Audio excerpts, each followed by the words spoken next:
Although Africa contributes only 3% to global carbon emission, it is the most hit by the effects of climate change, which costs the continent $15 billion every year and could rise to $40 billion by 2040. President Muhammadu Buhari, represented by the Minister of Foreign Affairs Jeffrey Onyema, wants the African Adaptation Acceleration Program to further boost Nigeria's adaptation priority, to strengthen its coastal resilience and delta management by supporting national-level infrastructure, sector-specific strategies, policies, and programs. So Nigeria welcomes wholeheartedly the launch of the Africa Adaptation Acceleration Program as an initiative to address regional adaptation gaps and support the transition of countries to low-carbon development pathways. Being one of the most vulnerable nations, Nigeria will not hesitate to leverage on this program to forestall the exacerbating impact of climate change.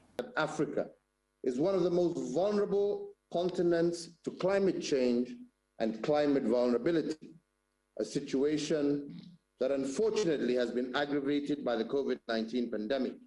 We cannot wait until this silent crisis reaches pandemic levels before we act.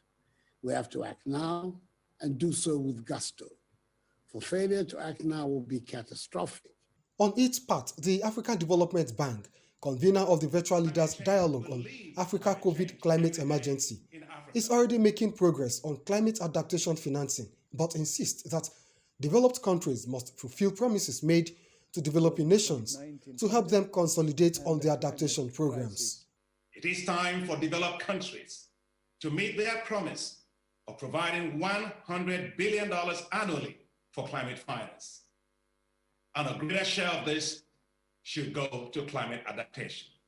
I ask that by COP26, we have concrete proposals on the table to make access to climate finance easier and faster, including for African nations. Support for climate adaptation in Africa is crucial. Investment and trade in key environmental goods and services can make climate adaptation much more affordable for Africa. The Leaders Dialogue received commitments from several African heads of government, the International Monetary Fund, the Africa Union, World Trade Organization, United States of America, among others. Onengiye Fine Face, NTA News.